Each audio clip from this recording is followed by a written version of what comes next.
My boyfriend gave me a book to read, and it's the most sexist, misogynistic book I've ever seen, and now I'm wondering how a proud feminist could ever think I'd enjoy this. I, 25 female, met my boyfriend, 37 male, in our master's program. We became friends over this past year, and started dating and becoming serious shortly before I left the state for a summer internship. He gifted me a book to read, saying it was one he liked. It's A Spell for Chameleon by Piers Anthony, a fantasy novel written several decades ago. I knew nothing about it prior, and began laughing at it 2 pages in because of how ridiculous the writing was, especially about women. We video chatted after I got through the first chapter, and I tried respectfully explaining my doubts about the book. He made a deal with me, knowing I'm a big Harry Potter fan. He promised to give the Harry Potter series a chance, starting with Philosopher's Stone, if I gave his book a chance and kept reading. This rocked my world, and I had a sudden burst of motivation.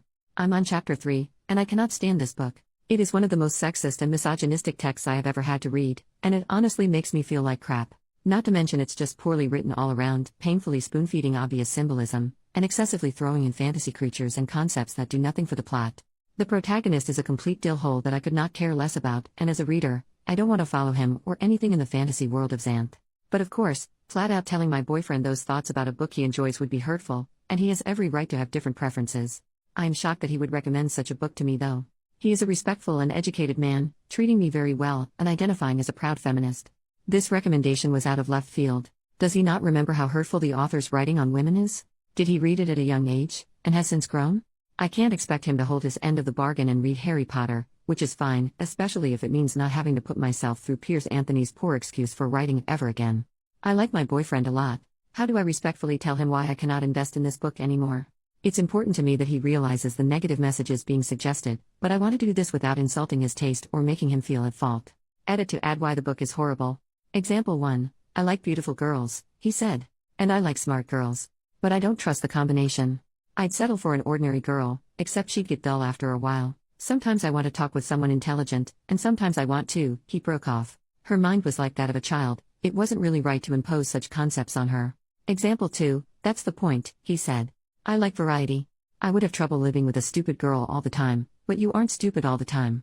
Ugliness is no good for all the time, but you aren't ugly all the time either. You are variety. And that is what I crave for the long-term relationship, and what no other girl can provide. Example 3. All women are the same inside. They differ only in appearance and talent. They all use men. Example 4. That whole rope trial in chapter 3. Example 5. Other girls manage to enhance their appearance by cosmetics or padding or specialized spells, but besides Sabrina all other females look somewhat artificial. She was no enemy. This was the PG. 2 example I mentioned. Example 6, there was much more of her he longed to see, and to touch, but that could come only after marriage. She was that sort of girl, and it was part of her appeal.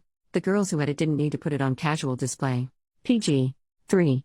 Update 3 days later. I went through every comment, and took them all into consideration. Thank you all for your thoughts. We video chatted the other night, and the topic came up.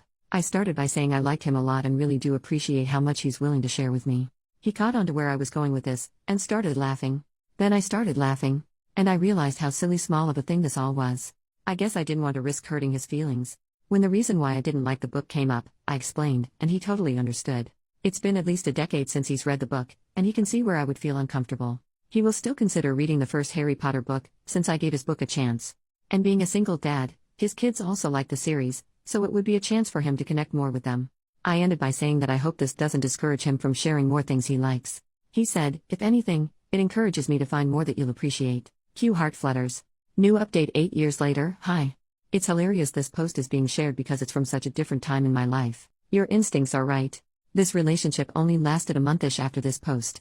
I took an opportunity to live and study abroad for a few months, and it was clear that he didn't want anything that deep, dodged any conversation that required vulnerability, didn't like that I wasn't always 100% perky, etc. I also had a rough breakup before this, and wasn't making the best judgment calls when it came to dating. I could have caught a few more things about him that give similar concerns now as this book recommendation then. So I called it off. Oh my god, then he suddenly wanted to make it work, and kept it up for over a year after the breakup. We weren't even together that long. He would text me as if we never ended, and I would shut it down. He eventually stopped, but I still get occasional notifications on LinkedIn that he viewed my profile. I'm now happily married to someone my age.